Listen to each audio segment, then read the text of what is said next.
When government gets challenging, that's a good subject for these days, don't you think? It's a subject that I wasn't necessarily looking forward to preaching because, after all, this is a challenging time in our country. But it's important that I take my assignment from God and continue in the book of Romans. And as we get to chapter 13, I find that this first half of Romans begins with issues about government. Now, this passage in Romans 13 isn't really a lot of fun if you just read it through.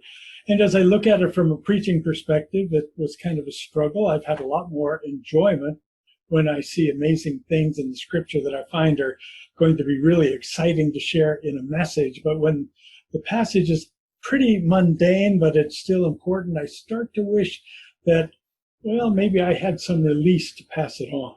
But I don't, so I must preach the passage. Still, we will know some important things that God wants to teach us in this passage that begins here at the beginning of Romans 13. In fact, in preparing this message, I got more excited about sharing it the further along I went. Not that it's wonderfully exciting stuff, but it is important stuff. So let's begin with submit to authority. Submit. Now, there's a word we don't want to be on the wrong side of. I grew up with a brother a year older, and in the days when it was okay to settle things with what we would call unnecessary violence today. Now, we just call them fights. We would find all manner of things to wrestle over, kind of WWW style. Sometimes all bets were off and it was the last brother standing, but when we had the better of the other one, while we had him pinned down, there was only one way to get up again. Cry uncle. You couldn't just say stop or I give up or you win. You had to say uncle. That was the word we used that meant submission, and we fought until one of us finally cried uncle. To submit to the stronger force is something we don't want to do. We will do whatever we can to hold out against the other. We don't want to submit. We don't want to take the second or third seat. We want to drive the bus. Paul had just finished telling us at the end of chapter 12, do not be overcome by evil, but overcome evil with good. And next, he tells us here in 13, verse 1, let everyone submit to the governing authorities, since there is no authority except from God, and the authorities that exist are instituted by God. Okay, so when authorities begin to walk all over us, we're supposed to just cry uncle and let them have their way? That's what it sounds like if we're just going to stop at submitting to the government authorities, but the sentence hasn't finished yet. Paul tells us submit to government because authority only comes from God. And then Paul goes even farther and says, when a government exists, it's because God made it that way. Well, so here's where it gets a little hard. God institutes governmental authorities. Without God's backing, there is no authority. Now, if it were clear to us that God is the authority in charge, certainly submit to God. You won't win a wrestling match with him. He's not trying to get us to cry uncle. Doesn't need to. He'll just give us a look and move on. Paul says that resisting an authority established by God is opposing God's command. God's command? We're talking about government here, aren't we? The governments that operate in cities, in counties, in states, in nations, and even larger realms. We never think of that as being face-to-face with God. We're just trying to check on a water bill or a traffic ticket or a building permit. We want to see a pothole fixed or a traffic light installed or a blighted area cleaned up. We want fire protection and utilities that come to our home and then work. We look for laws about our social and our civic behaviors that are both needed and are just. We want courts and judges that are unbiased and capable. We might want to shake our fist at God because of the emotions of the moment, but we never expect that when we argue about our government, we're arguing about God's establishment. We certainly don't expect judgment from God because we oppose our government. We have seen or even lived under governments that are immoral, unjust, and oppressive. Some of us or our families have faced unfair actions of police, DCFS, courts, or military deployments. Some have slipped under the radar on purpose to avoid government intrusion, and some have been under the radar in terms of getting the help that is really needed for their daily living. There are all those things that have happened in our dealings with government about which our friends and colleagues have said, "Are you kidding?" And in our day, we also have to think about government in times of pandemics. Because during these last 6 months of the global pandemic, we know as COVID-19, we've been under the authority of, or under the direction of, or at least within the walls of, a government establishment. Now, this pandemic that we know as COVID-19, we've really seen a lot in this whole 6 months that have helped us to contextualize, perhaps, this conversation about submission to government authorities. And it's clear that some authorities are doing well, and some are not doing so well in governing during these tough times. Let me say something I think is obvious to people who look at evidence independently and are actually thoughtful instead of swallowing propaganda whole. There's a difference between exercising authority and actually governing people. In a time when government must step in to ensure the long-term health of the greatest possible number of people and do all they can to help us as citizens to prevent more deaths than are unavoidable, we've seen governments both fail and excel. We've seen it on the national level, on the local and county scale, and in the actions of states. We've been able to compare the effectiveness of one city or county compared to another. We can see what has worked and what hasn't worked. We can see how problems are different in those neighborhoods and counties that are wealthy compared to those that are poor. And we have seen the results of people, either segments of larger groups or sometimes whole populations, refuse to trust governmental officials and so ignore the health guidelines that are designed to contain the infection and protect the population. Now, while some governments have been more effective than others, some have truly excelled, and some have somehow completely abrogated their responsibility and said that this is no big deal, don't worry about it, it's all a farce, it's all some conspiracy, it's not really a pandemic. Some people, I've heard all kinds of things about the validity of this situation in which we're living, at least from those who haven't lost family members, at least from those who don't have people in the hospital or people working in the hospital that are coming home with the terrible stories of having to hold the hands of 2 more people that died without their family present because of this disease. Governments have had good results when responsibility has been more important to them than authority. In New Zealand and Thailand, both of which have heads of state that carry a strong moral authority among their people, they've already had, both of those countries, runs of 100 days, more than half of the time since this crisis began, where there were no new infections in their respective countries. And governments have failed when personal authority has been more important than public responsibility. Sadly, this is the state of America, where the infection and death rate is 5 times what it should be according to the size of our population. 5 times. And this is the country we like to claim has the most advanced health system in the world. When leadership is responsive, people will follow the rules and health orders that are given because there's a trust that authority is being used for the general good of all its citizens. When governments are not responsive, when governments are speaking untruth, when governments won't share what is truth, then there's all manner of theories and conspiracy events that happen, and everyone wants to blame someone else.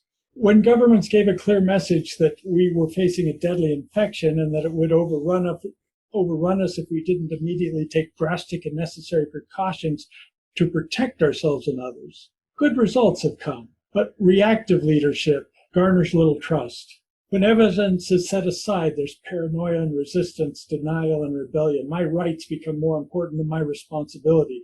When governments have not been trustworthy nor clear about what, how, and why, results for control of the situation have been poor.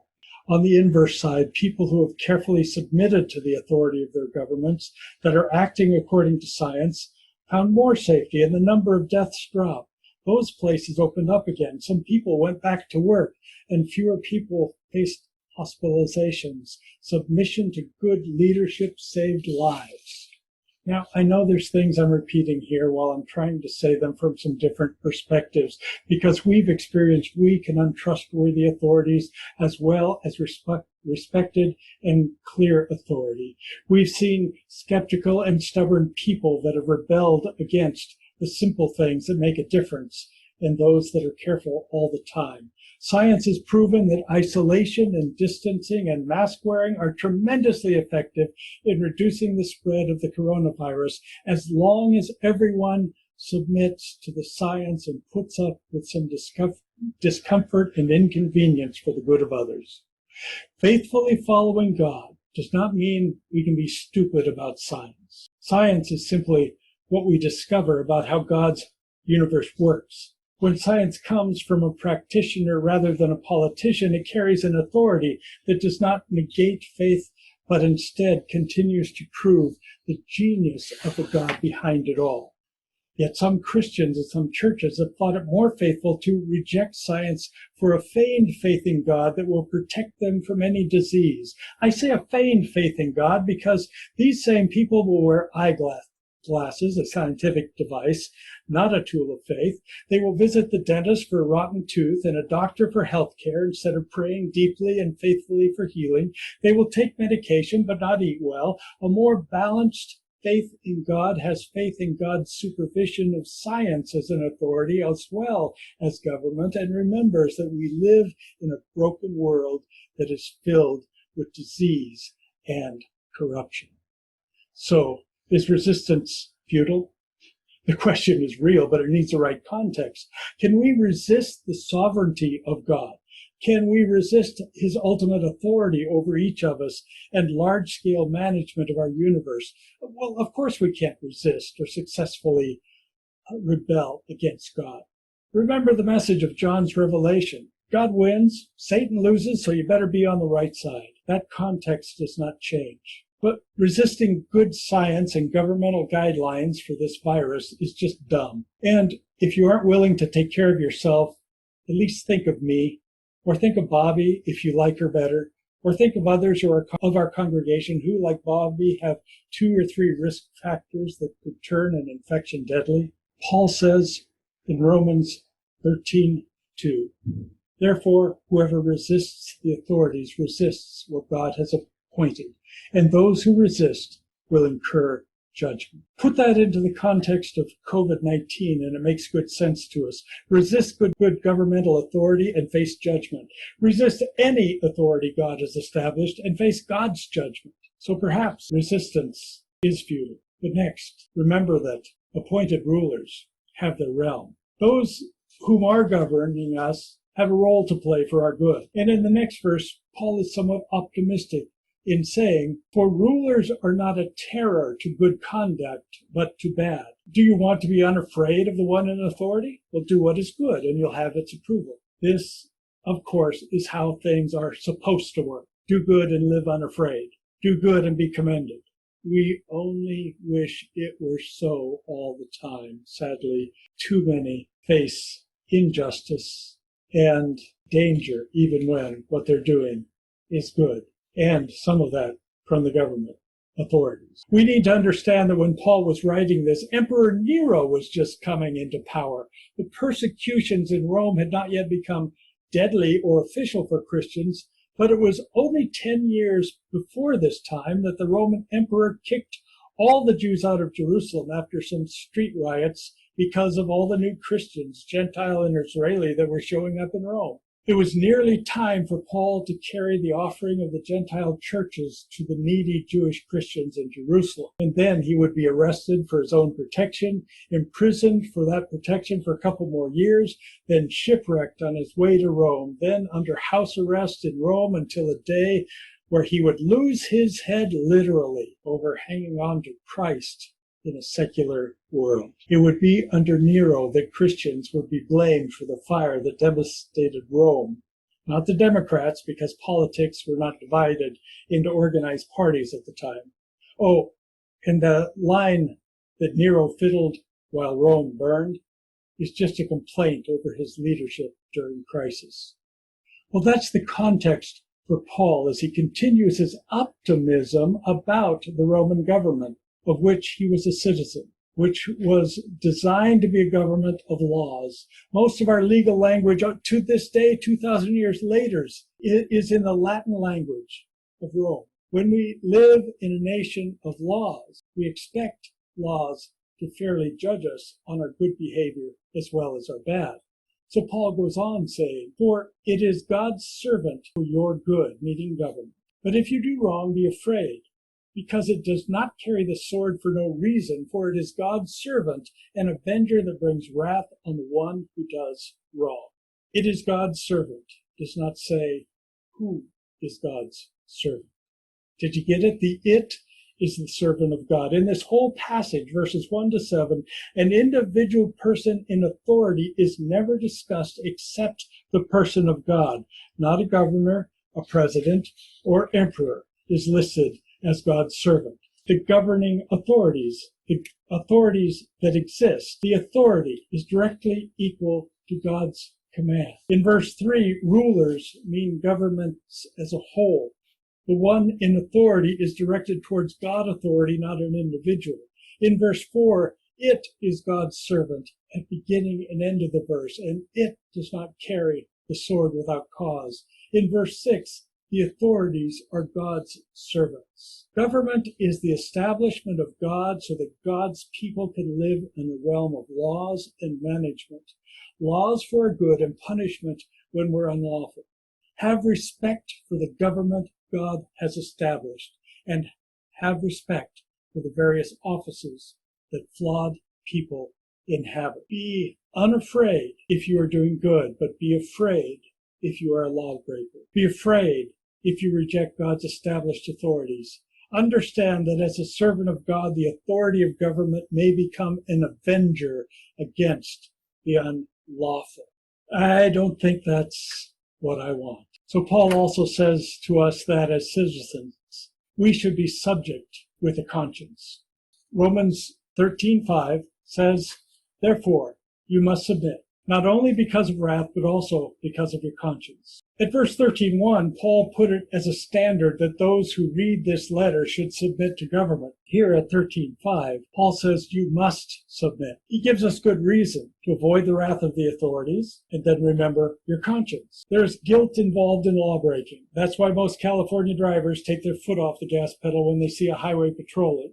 That's why people leave the house where they have a stash hidden if the cops are on the block. That's why we hate to get a registered letter from the IRS or be called into the big boss's office at work. Be a good citizen, Paul says, for sake of a clear conscience, as well as for obedience to God's care over you. Earlier in Romans, Paul wrote of how God's law is already written on our conscience. Romans 2:14 and 15.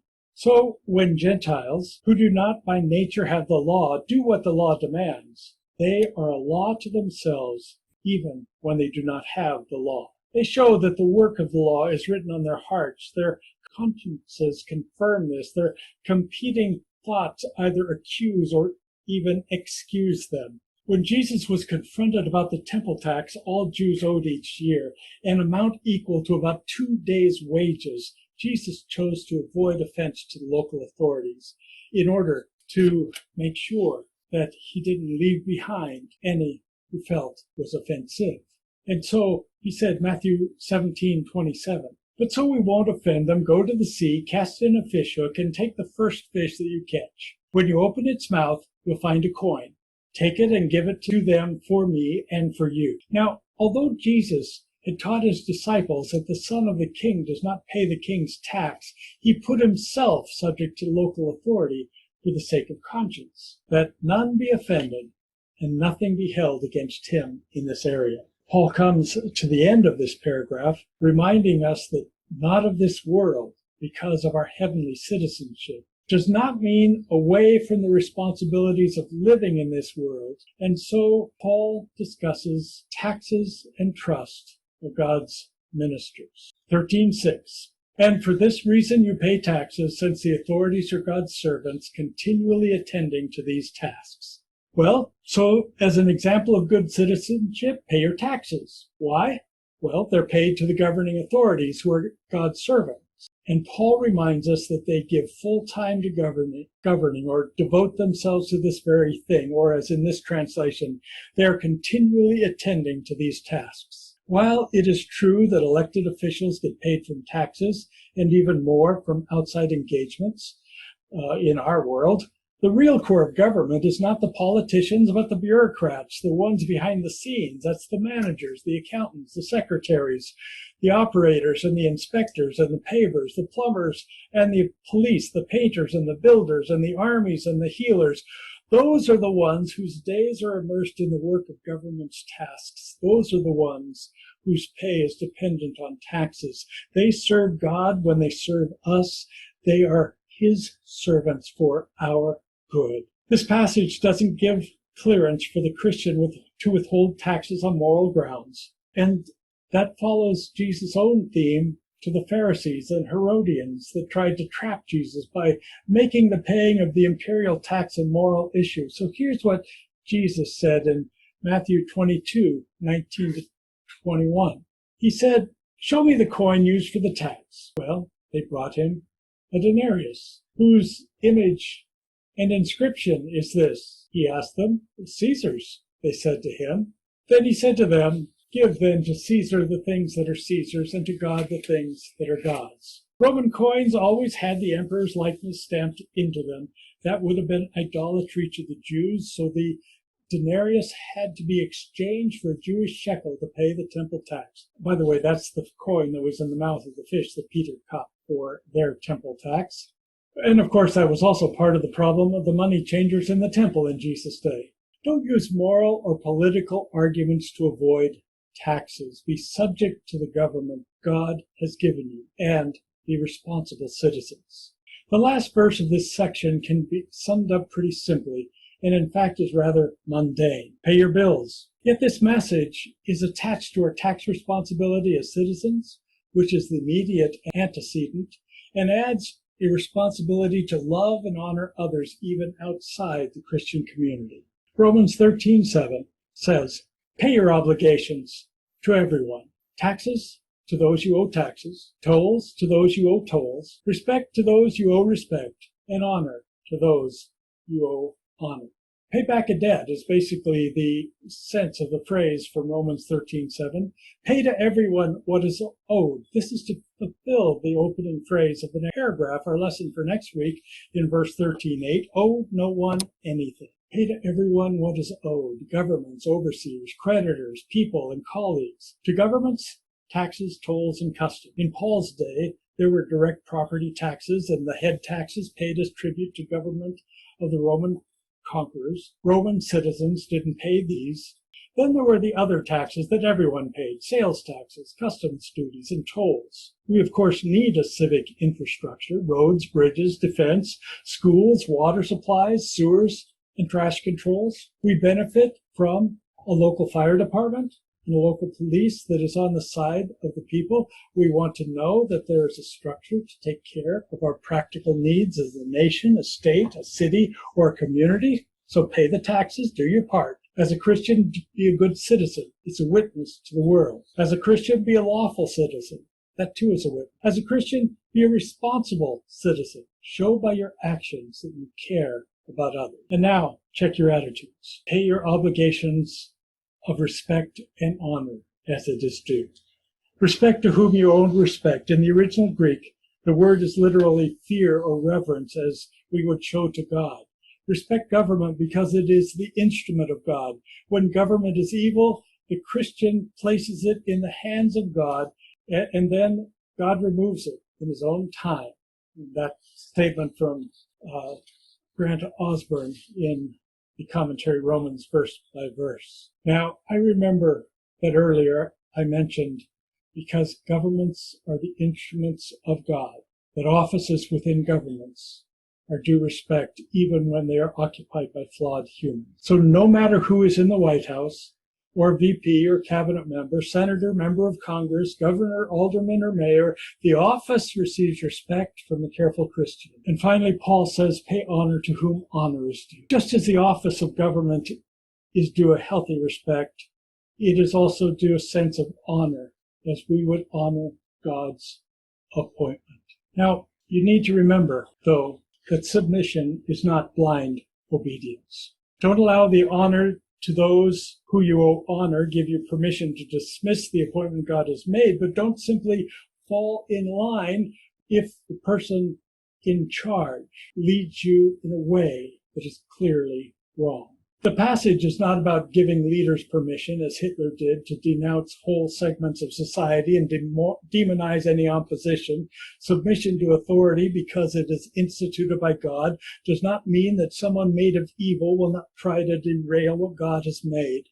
Police states, people who foment genocide, structures that abuse and oppress populations, systems that steal from the poor in order to make the elite rich even richer and farther from the common people, shows an abuse of God-ordained government. When things go wrong, we must do as did the early apostles. In Acts 5:29, Peter and the apostles answered, we must obey God rather than men.